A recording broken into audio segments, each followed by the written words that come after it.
네, 시장을 읽는 힘 알려드립니다. 마켓머스터고요. 오늘은 LS증권의 신중호 리서치센터장 모시고 이야기 나눕니다. 안녕하세요. 안녕하십니까. 예. 네.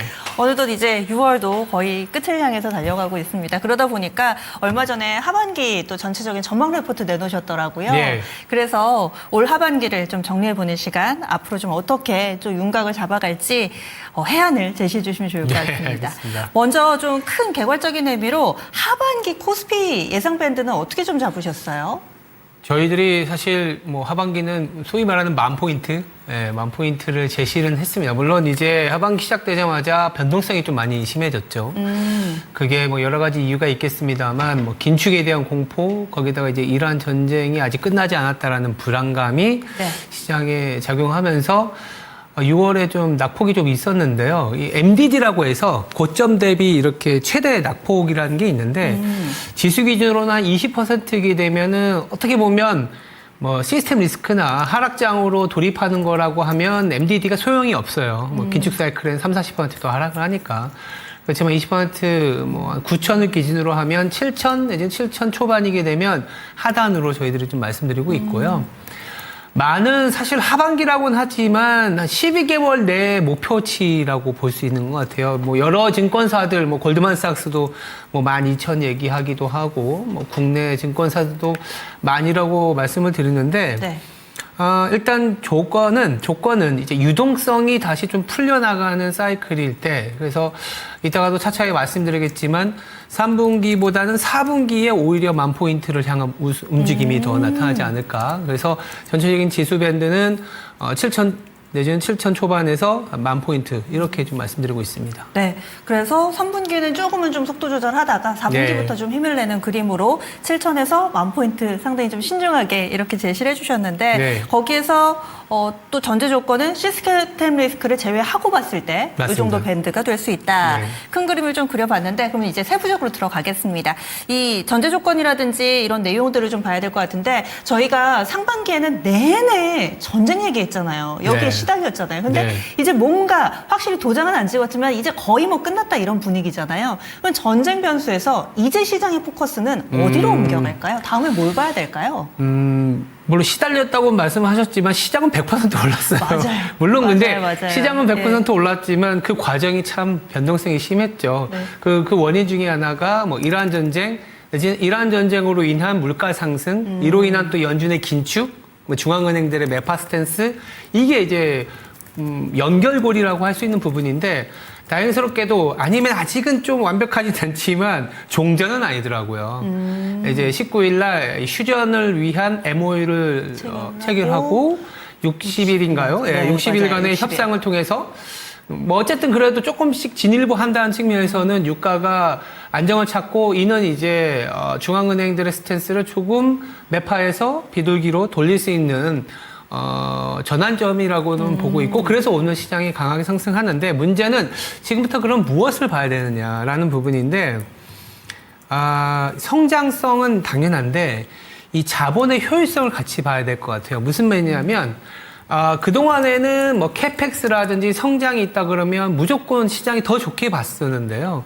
지금은 성장하더라도 그게 비용 대비 성장이 나오니 이런 국면으로 와버렸어요. 왜냐하면 그 사이에 우리 시장도 100% 오르고 미국장도 뭐 한 15%, 20% 오른 사이에 금리도 같이 올라 버렸거든요. 그래서 금리가 같이 오른 상황은 뭐냐? 이 금리를 뛰어넘을 수 있을 만한 성장이 나오느냐? 그만큼 자본을 효율적으로 쓰고 있느냐? 이게 아마 6월 지나서 뭐 6월 중순까지는 매크로 변수가 많잖아요. 당장 6월 셋째 주에 마이크론 실적부터 7월에 어떤 우리나라도 비롯한 미국도 이제 실적 시즌인데 그 부분에 아마 비용 대비 성장 아니면 캐펙스 대비 세일즈 매출 이런 부분들을 면밀하게 보는 시장으로 좀 전환되지 않을까 이렇게 말씀드리고 있습니다. 확실하게 이제는 숫자로 좀 보여줘야 되겠네요. 맞아요. 미국의 빅테크 업체들도 투자를 좀 높인다 이런 얘기 나오면 주가가 움찔움찔하니까 네. 그런 부분들을 같이 좀 지적을 해주신 것 같은데 조달 비용 부담이 있기 때문에 그래서 또 앞으로 투자를 하는 만큼 어느 정도 성과가 있을지 이 부분으로 우리가 시장에 관심이 이동할 수 있다. 그러면 하반기에 위쪽으로는 만선까지 열어두셨는데 네. 상승 트리거, 상승 요인들 어떤 모멘텀. 것들이 있을까요? 뭐 결국엔 AI 사이클, AI의 성장 이런 네. 부분이고요.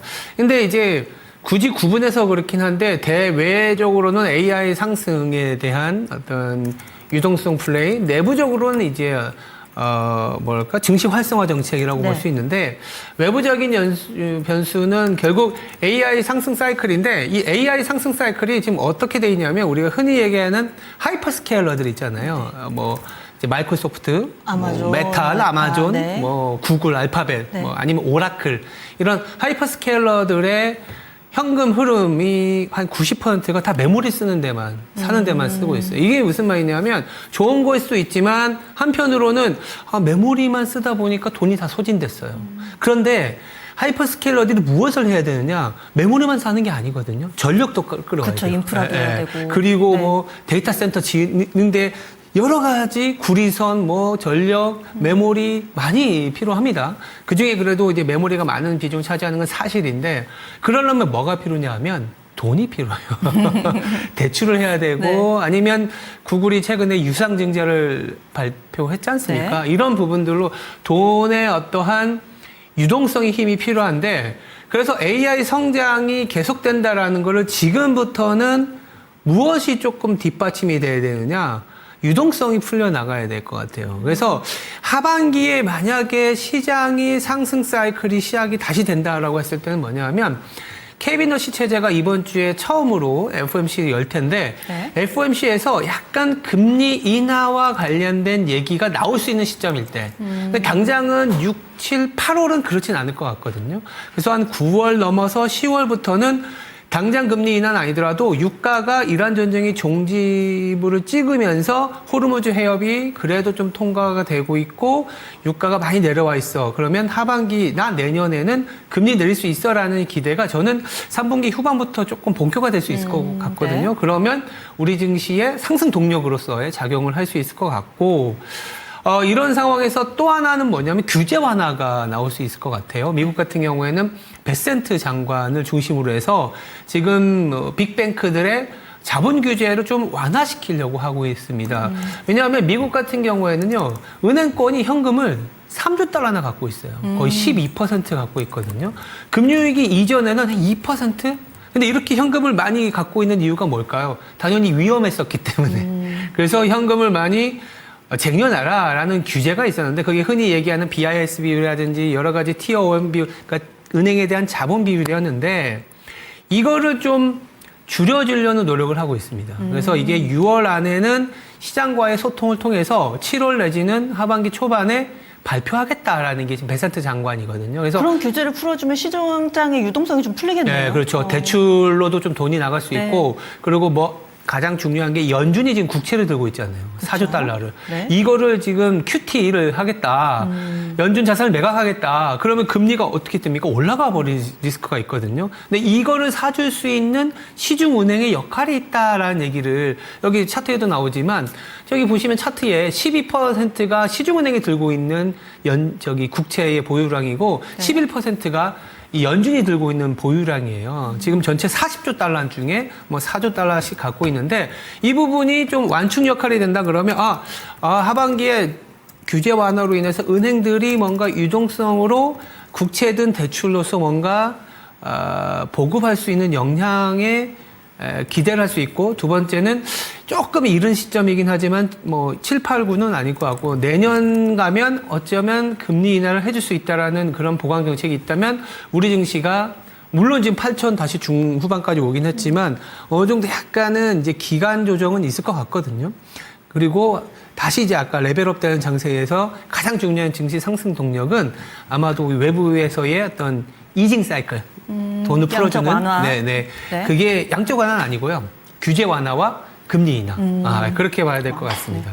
그래서 하반기부터 또 금리 인하에 대한 논의가 좀 활발해진다면 네네네. 이런 부분들 그리고 미국에서의 규제 완화, 국내에서도 규제 완화가 물론 뭐 통화 정책뿐만 아니라 지금 증시를 활성화하려는 그런 정책들도 혹시 하반기까지 영향을 미치게 될까요?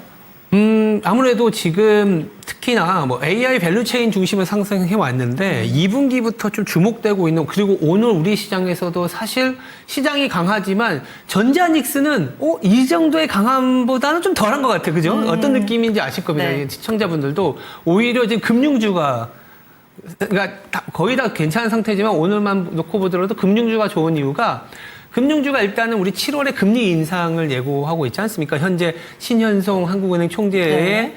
일성이 다음번에는 금리 올릴 수 있다 이거고, 그 금리를 올리게 되면 아무래도 증권주보다는 은행과 보험주가 괜찮을 수 있거든요. 이자주니까. 네. 네. 그리고 은행 같은 경우에 NIM이라고 해서 네. 순이자 마진이 확보되는 그런 얘기가 있고, 거기다가 주주 환원 정책. 그러니까 정부 입장에서는 코스닥 활성화 정책도 있지만 우리나라의 디스카운트 요인을 줄여주기 위한 뭐 지배구조라든지 배당, 주주 환원 정책에 대한 얘기를 많이 할 수밖에 없거든요. 네. 그렇게 되면 내부적으로는 모멘텀이 더 가시화될 수 있는 거는 금융주 중심으로 한 밸류에이션의 회복? 이렇게 봐야 되지 않을까 싶습니다. 그래서 국내에서는 금리 인상을 한다 하더라도 여기에서 또 영향을 받는 그런 네. 종목군들에 대해서도 얘기를 해주셨고, 저는 그 증시 활성화 대책이요. 특히나 네. 코스닥 쪽으로의 뭐 승강제라든지 맞아요. 이런 거 계속 도입 얘기 나오고, 네. 그리고 또 MSCI 편입 발표가 네. 얼마 안 남았잖아요. 네. 이런 부분들은 기대를 해봄직할까요? 코스닥이 너무 또 소외가 돼 있잖아요. 일단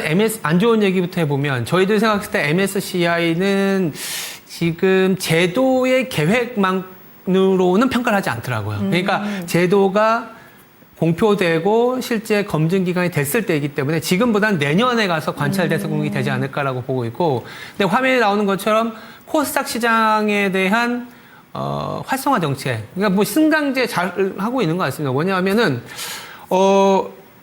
조금 말해서 부실 기업은 좀 퇴출하고, 그쵸. 그리고 이제 스탠다드 있고 프리미엄이 있잖아요. 근데 스탠다드보다는 프리미엄에 조금 더 관심이 많이 갈 것 같아요. 왜냐하면 프리미엄이 된다라는 거는 아마도 주요 운용사들, ETF를 설정하는 기관 입장에서는 이 프리미엄에 들어가는 기업들 중심으로 ETF를 설정을 하겠죠. 그러면 수급이 코스닥으로도 들어올 수 있는 통로가 생기는데, 이 프리미엄에 들어가는 종목 성장들을 보면 대부분 실적이에요. 재무제표가 얼마나 조금 건전하냐. 그러니까 실적인데, 우리가 24년, 25년에 세전이익 기준으로 1등부터 100등까지 순위를 매겨보시면 대부분 코스닥 150 종목들이 들어가 있는데, 그런데 코스닥 150이 아닌데도 이 순위에 들어가 있는 종목들이 있을 거예요. 근데 그 종목들이 아마 ETF의 수급에 플러스 영향을 받을 수 있는. 그게 알짜배기 수혜다. 네, 그렇지 않을까. 그래서 이 7월에, 6, 7월에 조금 우리가 정부의 방향성에, 금융주는 아까 이제 주주 환원이라고 보면 네. 뭔가 ETF 수급이나 내지는 뭔가 활성화 정책에 도움이 되는 기업군은 그렇게 아까 말씀드린 순이익이 한 100등 안에 들어오는데 코스닥 150이 아니다. 이런 종목들이 수혜를 받지 않을까 싶습니다. 굉장히 구체적으로 이렇게 네. 조건식을 딱 만들어 주셨기 때문에 일정 부분 필터링하면은 해당되는 종목이 싹 이렇게 골라질 것 같아요. 그래서 이런 기대 요인들도 있지만 여전히 우리가 좀 잠재적인 뇌관이 될 수 있을 만한 하방 요인들도 좀 점검을 해봐야 되겠죠. 간밤에 이제 골드만삭스에서 그러니까 대부분의 외사나 아니면 뭐 국내 증시를 바라보는 하우스들도 다 좋게는 보죠. 좋게 보는데 조금씩 이견이 나오더라고요. 어떤 거냐면 골드만삭스에서 AI 자본 지출을 좀 지적을 하면서 자산 증가 대비 매출이 좀 지연될 가능성. 아까 제가 말씀드렸던 비용을 투입했는데 리턴이 없는 거 아니냐. 우리가 보통 이제 ROIC라 그래서 투하 자본 수익률이 있고 WACC라 그래서 이 자본과 타인 자본을 빌린 비용이 있는데 이 비용보다 수익이 떨어지는 기업들이 굉장히 많아요. 오라클이 대표적이고 아마존도 그렇고요. 메타는 마이너스 30%포인트입니다. 그럼 이런 기업들이 또 캐펙스를 투자한다고 했을 때 과연 성장 맞냐? 네. 성장이 아니다라는 거죠. 왜냐하면 ROA라 그래서 자본 효율성이 계속 떨어지고 있어요. 매출은 계속 늘어나고는 있는데 잉여 현금 흐름이 계속 소진되고 있기 때문에 발목을 잡을 수 있는 부분은 하이포론거, 즉 당장 금리를 내려주지는 못하는 상황이라서 비용에 대한 압박으로 미국의 실적 시즌에 생각보다 캐펙스에 대한 반응이 미국 내에서 변동성으로 나타날 가능성, 오히려 캐펙스를 늘렸는데 주가가 빠질 가능성이 있거든요. 투자한다고 했을 때 네. 비용 증가로 받아들이면서 네. 악재로 네. 인식을 하는. 그러면 우리나라 증시도 상당한 변동성에 노출될 수 있다라는 게 가장 좀 뭐랄까요? 가장 위험한 요인이고. AI 사이클의 약간 역설인 것 같아요. 예. 그것이 시장의 상승 요인이 되면서도 약간 또 어떻게 생각하면 하락 요인이 될 수도 맞습니다. 있고. 그렇네요. 그리고 또 하나 아까 이제 또 이란 전쟁이 오늘은 상승 모멘텀이지만 또 60일이라는 기간 동안에 변수가 그리고 있을 수 60일이 있죠. 딱 끝나는 시점까지 가지도 않을 가능성이 높거든요. 왜냐하면 이스라엘의 맞아요. 어떤 문제가 하나 있고 가장 큰 게 이스라엘의 어떤 또 독자적인 행동이나 돌발 변수가 있고 두 번째는 트럼프는 통행세를 없다라고 했지만 이란은 통행세를 내겠다고 그러니까 받겠다고 하고 네. 근데 이게 첨예한 대립의 하나의 원인이었는데 이게 해결이 안 됐다. 그리고 서브로는 이제 핵무기 네. 핵과 관련된 건데 이 세 개가 사실은 지금 첨예하게 대립되고 있어서 그냥 트럼프 입장에서는 최근에 미국 지수율이 너무 급하게 올라가고 주가의 변동성이 심해지니까 약간 좀 타코식으로 나온 거 아니냐. 근데 상대방은 그렇지 않을 수 있다. 그럼 60일이라는 기간이 지금은 효율력을 발휘하지만 열흘 지나고 20일 지나면 또다시 바뀔지 또 모르고. 노이즈가 나올 수 있는 가능성은 여전하다. 이렇게 봐야 될 것 같습니다. 그래서 AI랑 지정학적 리스크는 우리가 상반기에도 내내봤지만 하반기까지도 이어질 만한 그런 상승 네. 요인이자 하락 요인이 그럼 거의 뭐 비슷하게 나온 것 같습니다. 네. 이들 요인이 어디로 흘러갈지 우리가 좀 알 수 없기 때문에 하반기에도 봐야 될 부분으로 얘기를 해주셨는데 그렇다면은 사실 하락 요인 가운데 하나로 얘기는 안 해주셨지만 시장에서 많이 올랐다는 것만큼 또 악재는 없잖아요. 맞아요. 그래서 레벨대 자체가 경험해보지 못한 레벨대이기 때문에 맞아요. 또 혹자는 워낙에 돈을 잘 벌고 있는데 이게 뭐가 비싸? 라고 얘기하시는 분들이 있고 네. 하지만 오른 속도라든지 그 숫자가 주는 중압감은 높기는 높잖아요. 네. 이럴 때는 투자 전략 세울 때 어떻게 좀 중심을 잘 잡아야 될까요? 이게 오해를 안 하고 들으셨으면 좋겠는데 삼성전자 싸죠. PER 싸지 않습니까? 이익이 이렇게 잘 나는데. 근데 그 이익은 추정치예요. 그쵸? 뭐냐면 추정치는 변할 수가 있어요. 네. 그래서 안전하다 내지는 위험하다의 기준은 밸류에이션이 싸다 비싸다는 아닌 것 같아요. 밸류에이션이 지금보다 쌀 때도 주가는 빠진 적이 있었고 밸류에이션이 지금보다 비싸도 주가는 올랐어요.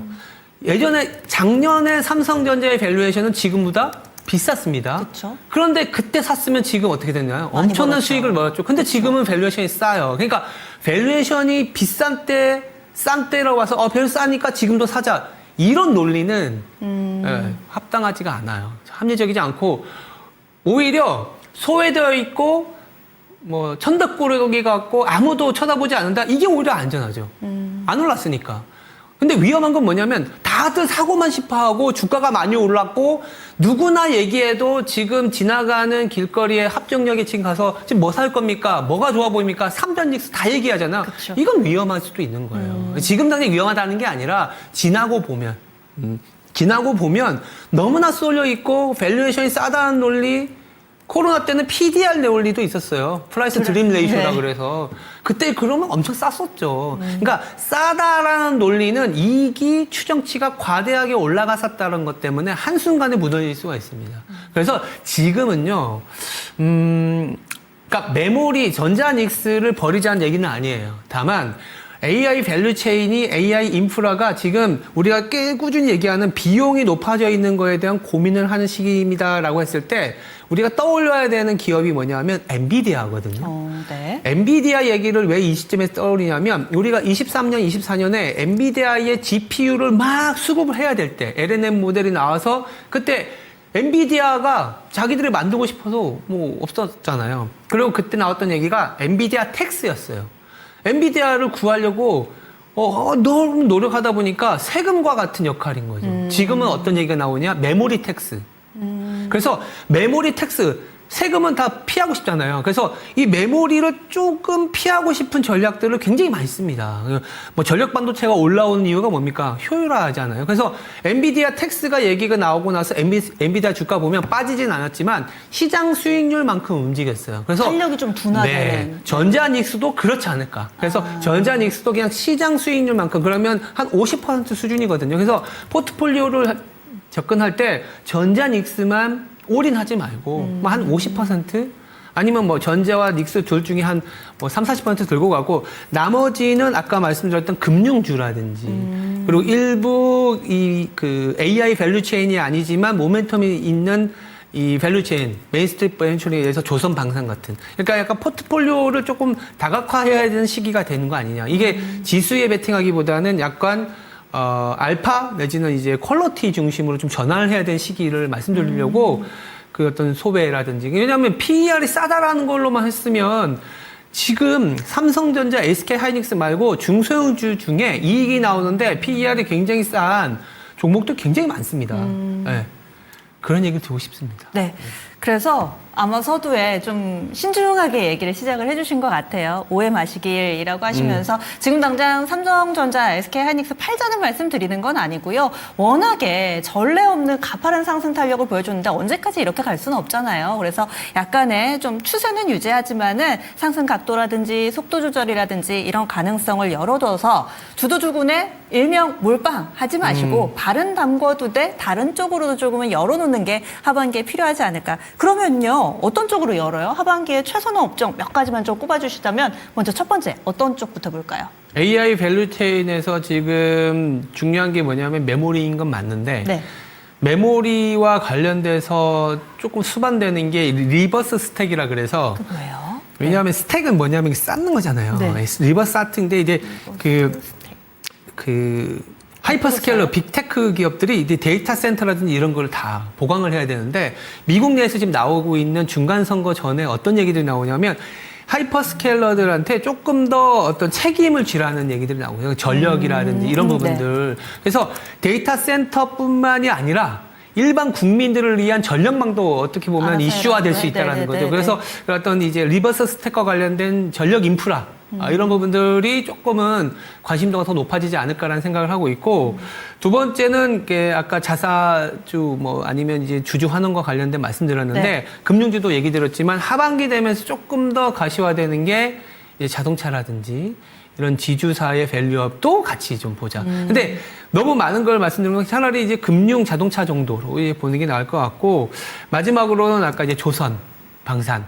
그러니까 조선 같은 경우, 방산 같은 경우 AI 밸류 체인에 약간은 뭐 연결이 있지만 그래도 지금은 그 밸류 체인보다는 대중국 견제라든지 이란 전쟁 이후에 그리고 러우 전쟁과 이란 전쟁 이게 다 연결되는 거거든요. 근데 네. 이란 전쟁, 러우 전쟁 이후는 이 동아시아 쪽에서의 견제가 많이 조금 부각이 될 수 있기 네. 때문에 여기에 그러니까 전력망이 아니고 군사망 아니면 방위망을 만들기 위한 네. 조선방산 밸류체인도 보자 이렇게 말씀드리고 있습니다. 첫 번째, 두 번째는 뭔가 좀 와닿는 것 같은데 방산하고 우주항공은 특히나 이 근래에 굉장히 좀 이슈가 있었잖아요. 방산 같은 경우는 지정학적 리스크 이제 화해무드 가는데 방산 보자고 그리고 우주항공 같은 경우는 스페이스X 상장했으면 한동안 좀 잠잠하지 않을까? 여기에 대해서 좀 어떤 의견 주시겠어요? 그러니까 우주항공만 놓고 보는 종목 말고 우리가 보통 보면 보통 우주항공의 대형주 보면 방산도 같이 하지 하죠. 않습니까? 그쵸. 네네. 우리가 추천 종목이라고 할 수 있는 건 하나 에어로스페이스 같은 경우가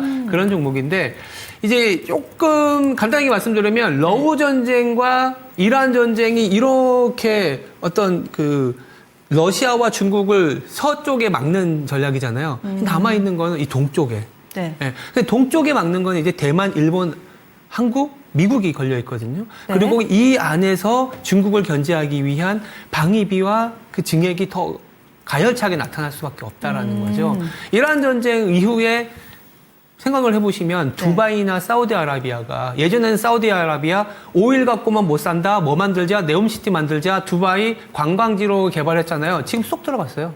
누가 두바이 지금 관광 가려고 합니까? 누가 네온시티 만들려고 합니까? 걔네들 지금 방위비 더 늘려야 되거든요. 이게 쏙 들어갔죠. 예, 그런 어떤 전체적인 방위비 증액에 대한 이슈는 계속 살아있다라고 봐야 될 것 같아요. 오히려 네. 이란 전쟁이 끝나면서.